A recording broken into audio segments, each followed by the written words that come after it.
Liz for 38 years this month. It was around 8 p.m. one summer night, and I was watching the Red Sox when she called. I was a recent college grad and had put my application into probably 25 research jobs at hospitals in Boston. For some reason, she picked my application. It's amazing when I think back to those days. I was so young, naive, and inexperienced. Liz interviewed me and was glad my husband had a job because she could only pay me $12,000. She also told me years later that she hired me because I had spunk.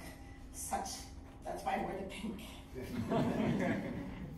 I know now I was the lucky one. It wasn't long before I was getting my PhD, writing grants, and changing roles, becoming her collaborator. She does that to people. She made each one of us become the best we could be. She was firm when she needed to be, but always made you feel valued, special, and welcomed. Liz had an incredible career.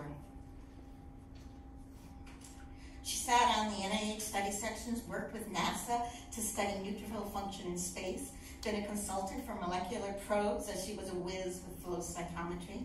She was an author with over 35 years of teaching master's, PhD students, and even undergrads in retirement here at LaSalle. Her research was constantly evolving from the early days with rat-tailed collagen. I'll never forget the day I opened the freezer and saw a bunch of rat tails.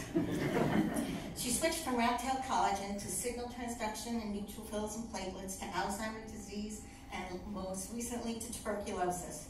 She truly had a prolific scientific career, but even with all this, her true legacy was not the science, but rather what she gave to her mentees. And by mentees, I mean not only PhD students, but to everyone she worked with. Her technicians, postdocs, research assistants, junior faculty. She seemed to especially love to mentor other women, providing them with the confidence and support they needed to find that balance between family and career. I want to share a few quotes from her and memories.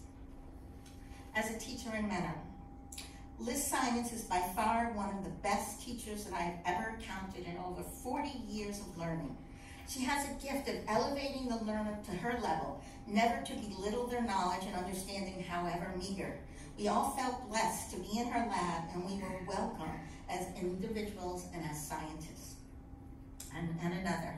I thought I was the very lucky high school student in the world. At the advanced age of 16, Liz took me under her wing and allowed me to work on a project dealing with platelet membranes.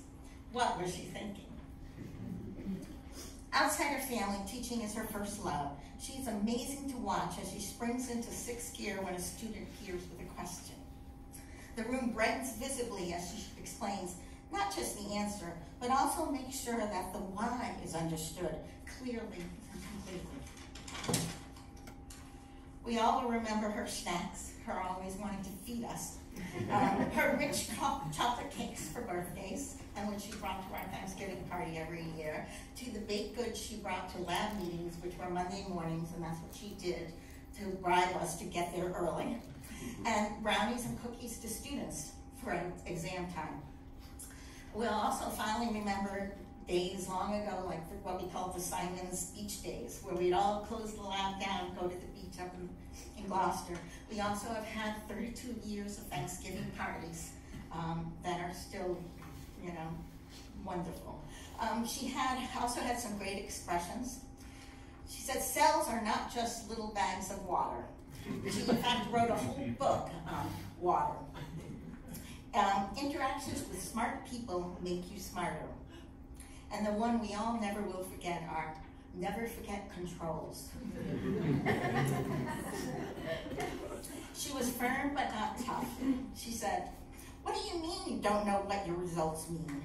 Someone who hands over the results for someone else to interpret is a technician. And another one, if you have a family later, you will not have the luxury of working at all hours of the day and night. So you shouldn't start those habits when in graduate school.